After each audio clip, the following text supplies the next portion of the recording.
Hi everyone, I would love to begin by letting you know how much I appreciate your presence here today. Thank you. Daniel Heath Justice in How Do We Learn to Be Human says our lives are incarnations of the stories we tell, the stories told about us, and the stories we inherit. I am Soomaya, a Hazara woman from Afghanistan. The most precious things in my life are my family and friends. Love and kinship have always shaped my identity. However, the shadow of intergenerational genocide against Hazara people has darkened my life. In the late 19th century, 62% of the Hazara population had vanished due to systemic killings, starvation, being sold into slavery, and displacement by Amir Abdul Rahman Khan's army. The Pashtun king's famous quote is, "Hazara's heads are mine, their lands, wives, and children are yours."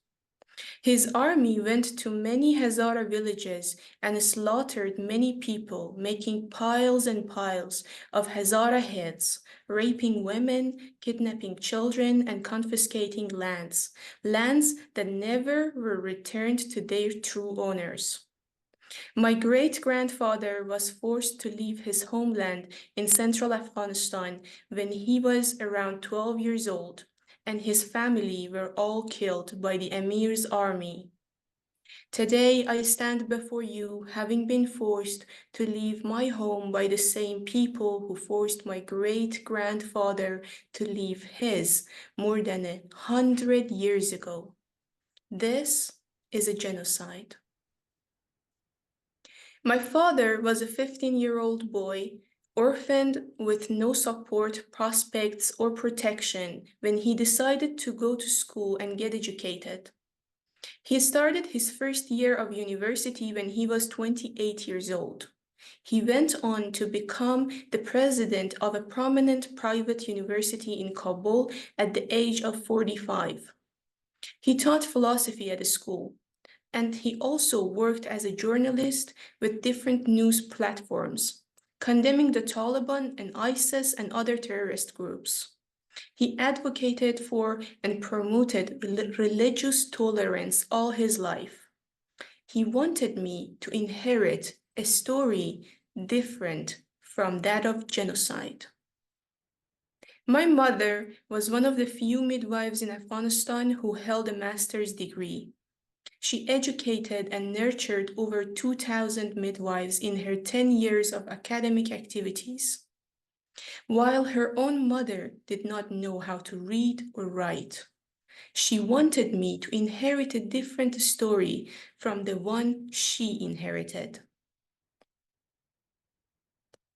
I was a dentistry student a few months away from graduation and becoming a dentist. I studied 5.5 years out of a 6-year dentistry program at the Kabul University of Medical Science.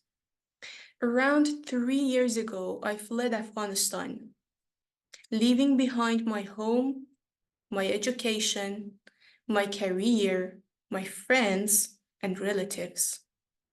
In other words, I was forced to leave behind a life, a complete life, filled with ambition.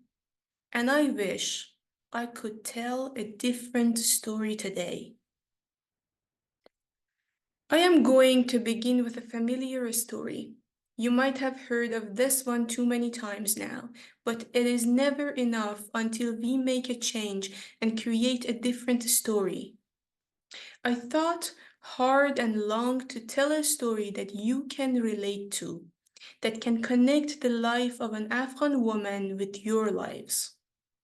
David Attenborough, in A Life on Our Planet, gives a testimony of his life on this earth. 12,000 years ago, we humans began agriculture. Then we domesticated cattle and other animals. 8,000 years ago, we built advanced human societies. 1900 years ago, we were very good at agriculture. and we destroyed the natural habitats of many species and started to create more farms. In 1886, the first car was invented, and since then, we have created so many ways to produce too much greenhouse gases. Many forests were destroyed because we needed more food. Many species were driven to extinction because we needed more space. According to Attenborough, if we continue doing what we are doing right now, if the human population grows at the same rate as now, if we continue overexploiting nature's resources, there will be too many changes for our Earth to overcome without destroying us. According to Attenborough, in the 2030s, the Amazon rainforest will be cut down and degraded into a dry savanna. We will witness a catastrophic species loss and altering global water cycle. The Arctic loses ice cover in summer, and less of sun's energy will be reflected out into the space.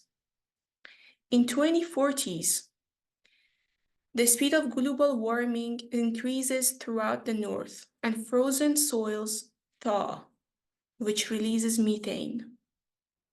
In the 2050s, the oceans continue to heat and become more acidic, which will kill off coral reefs, and fish population will crash. In 2080s, global food production enters a crisis and soil becomes exhausted by overuse. Pollinating insects disappear and weather becomes more unpredictable.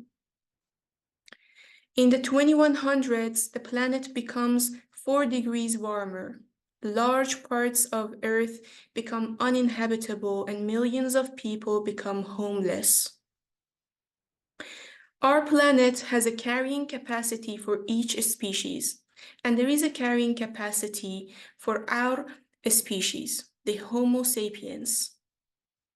If the human population continues to grow at the same rate as now, by 2100s, there will be 11 billion people on Earth, and we will soon exceed that carrying capacity. And the sixth massive extinction event will be well underway. But is there a way to stop this? Can we stabilize the human population before 2100? The answer is yes. It is possible.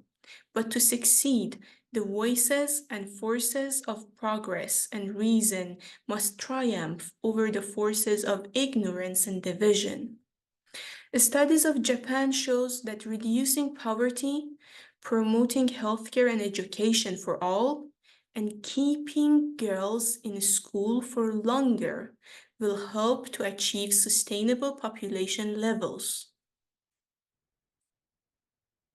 Keeping girls in school for longer is one of the solutions for controlling population growth. Promoting healthcare and education will increase people's expectations and opportunities, and birth rates will decrease. And the Taliban in Afghanistan are doing the exact opposite. Based on UNESCO reports, since September 2021, the return to school for all Afghan girls over the age of 12 has been indefinitely postponed, leaving 1.1 million girls and young women without access to formal education. 80% of school-aged Afghan girls and young women, 2.5 million people, are out of school. Nearly 30% of the girls in Afghanistan have never entered primary education. In December 2022, university education for women was suspended until further notice, affecting over 100,000 female students attending government and private higher education institutions. The number of women in higher education in Afghanistan had increased almost twofold between 2001 and 2018. And before the recent suspension, 1 in 3 young women were enrolled in universities. Just look at what we have lost here. Do you know why girls beyond the age of 12 are banned from continuing their education? Because that is the age when they reach puberty and they can become pregnant. Henrietta Fore, the former executive director of UNICEF, says the extremely dire economic situation in Afghanistan is pushing more families deeper into poverty and forcing them to make desperate choices, such as putting children to work and marrying girls off at a young age. As most teenage girls are still not allowed to go back to school, the risk of child marriage is now even higher. The Taliban are changing the social norms around child marriage, making it more acceptable or the inevitable choice for families dealing with economic crisis. Some families choose to marry off their daughters at a young age because because they fear that their daughters will be forced to marry the Taliban soldiers later. Up to January 2023, the Taliban had issued 80 edicts. 54 of them targeted women. Women are not allowed to attend secondary school, women are not allowed to attend university, women are not allowed to go to parks and recreational spaces, public bathhouses, and restaurants, and women are not allowed to go out without a proper male chaperone. For you, it is women, Afghan women, but for me, it is people I know, people I talk to, and people I love. In May 2021, the Taliban were fighting in Takhar province of Afghanistan. My friend was a young mother. She was taking her 16-month-old son from Takhar to a hospital in Kabul. Their car was shot by the Taliban. They were stopped by the Taliban's checkpoints several times. When she finally arrived at the hospital, her child was unconscious in her arms. It was too late. Her baby boy had gone into a coma.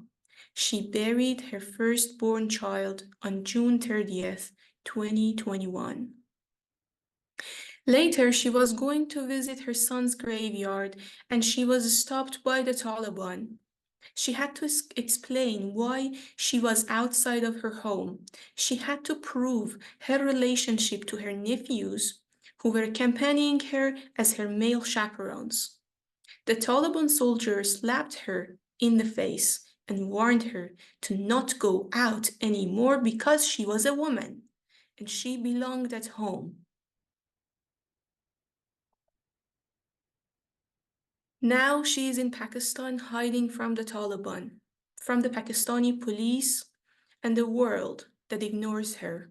She keeps the lights off at night so the neighbors think she's not there. So they do not report her to the police that will turn her over to the Taliban. She has to pretend that she does not exist, that her son did not exist.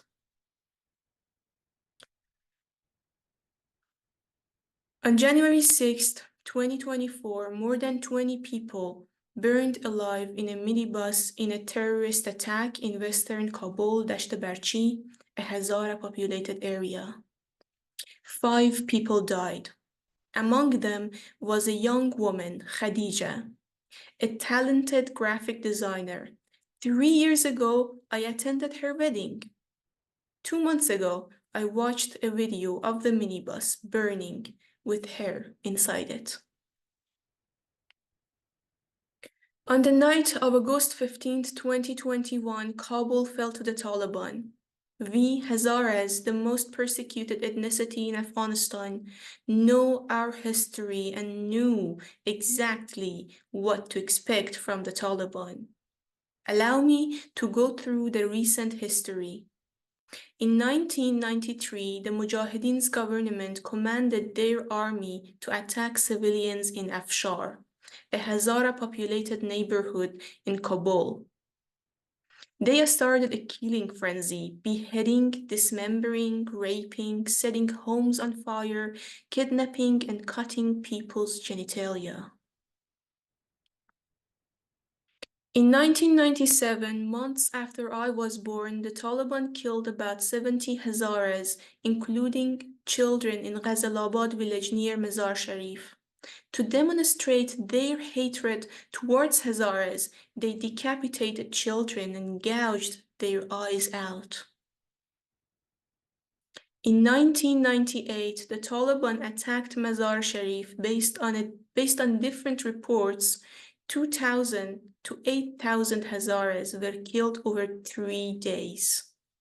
Only 3 days. The Taliban did not allow people to bury their loved ones, and the corpses of Hazara civilians were on the streets for days.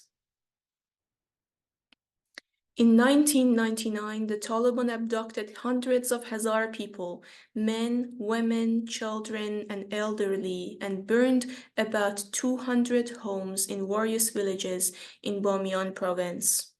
Then they confiscated Hazara lands and encouraged Pashtun nomads, Kuchis, to settle there. After 2001 international intervention in Afghanistan, this genocide found a new face. The Taliban and other terrorist groups have targeted Hazaras in their places of worship, sport clubs, maternity hospitals, schools, educational centers, ceremonies, gatherings, and peaceful protests. On July 23, 2016, thousands of Hazara people, mostly university students, went on the streets of Kabul to peacefully protest a discriminatory policy of Ghani's government. I was 19 years old, and we were marching with friends and family when suicide bombers attacked the crowd. 86 people were killed and 400 were injured. I had a friend who was very close to the incident, and he could not eat meat for years, having witnessed burned human flesh. Our protests were ignored, and not a single person was persecuted for committing that crime. The years before the fall of Afghanistan to the Taliban, there were many attacks. From 2019 to the middle of 2021, before the fall of Afghanistan to the Taliban, the UN documented 40 terrorist attacks targeting Hazaras, resulting in almost 1,300 casualties. In 2020, a maternity hospital in Dasht-e-Barchi, Kabul, a Hazara-populated area, was attacked by the terrorists, and 16 people were shot dead, including doctors, mothers about to give birth, and 2 newborns. In May 2021, Said al-Shuhada school, a girls' school in Dasht-e-Barchi, was attacked by the terrorists. Around 90 students were killed and 240 others were injured. So on August 15, 2021, when Kabul fell, my brother and I went to the backyard and buried and burned around 500 books, gateways to my knowledge and identity that would have placed us in dire risk if the Taliban found them. I was an educated Hazara Shia woman. I belonged to the ethnicity, gender, and religion most hated by the Taliban. People like me, still in Afghanistan, if not dead yet, are now totally excluded from every aspect of life outside of home. I had already faced gender-based and racial discrimination at the university and workplace. I knew the history and I knew what was coming next. My family and I left our home. I took one change of clothes, a toothbrush, a towel, and a diary. We traveled around Afghanistan for a month, searching for a way out. We slept on the ground, one night at the border, and I looked up at the dark black sky, thinking it is impossible that the whole world knows who the Taliban are and what they are capable of doing, yet watches us and do nothing. But it was possible. It was happening. I wondered if I have ever existed. All my life and struggles, the dreams, the values I have fought for all my life, did any of it exist? If so, how it was all ignored like that? I chose to keep my diary because that was the only proof that I existed, while the whole world ignored me and all Afghan women. There is another side to this story as well. It is not just the girls who suffer. As I am speaking to you, Afghan boys attend school. But what do they learn? The Taliban have removed civil studies, peace studies, and any subject related to human rights, pluralism, global citizenship, environment, sustainability, and foreign languages. I am a Hazara Shia Muslim, but Shia religious jurisprudence is not allowed to be taught or publicly practiced anymore. Today, when young women go out of their homes in Kabul, they will be arrested by the Taliban under the pretext of bad hijab. Many never return home again. This is the culture that Afghanistan's boys are being raised in. It has been almost 3 years since the Taliban started raising a misogynistic, extremist, intolerant generation.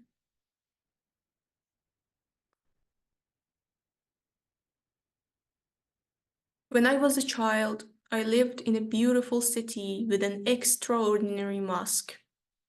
The golden dome of the mosque and the white pigeons flying around, the rosewater scent, and my mom's stories when we were giving seeds to the pigeons. My father putting me on his shoulders, I felt like the world was at my feet. I loved my mama's stories, and I remember asking her who makes stories. She answered that the writers write stories. I dreamed about becoming a writer. I never imagined that the genocide, the girls who are banned from education, a mother who is not allowed to visit her son's graveyard, the children who were beheaded, the homes that are confiscated by the Taliban will be my stories.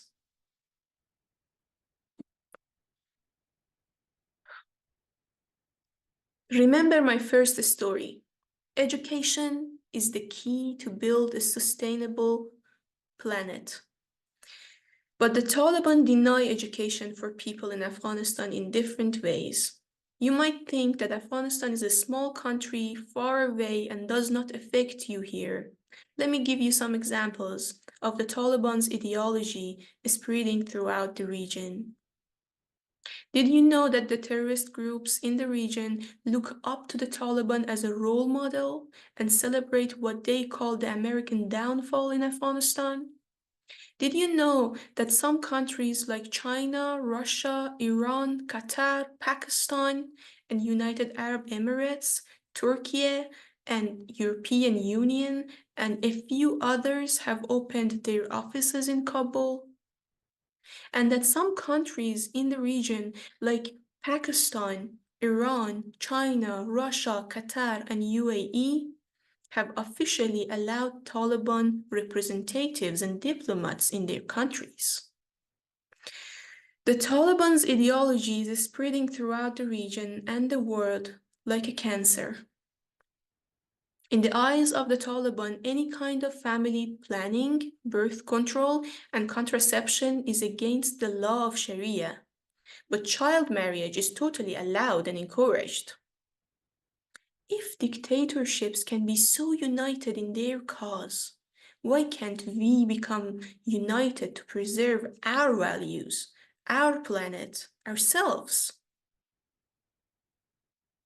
Martin Luther King says, "You don't need to see the whole staircase. Just take the first step." We must never accept and normalize the Taliban. Stop the Taliban, one gender, one race, one religion, from oppressing millions of people and spreading their malignant ideologies. Here is my final and briefest story to tell you about a little girl in Afghanistan. She does not want to graduate from 6th grade. She wants to stay and repeat the 6th grade because she knows that she will not be allowed to enter the 7th grade. So she deliberately fails every exam. If you are going to take away one thing from my talk today, remember this. We turn a blind eye to millions of girls in Afghanistan who are banned from education, while the key to sustain our planet is to keep girls in school for longer. We turn a blind eye to girls in Afghanistan who demand education, while education is the key to sustain our planet. What a story will our children inherit if we shake the Taliban's hand today? Thank you.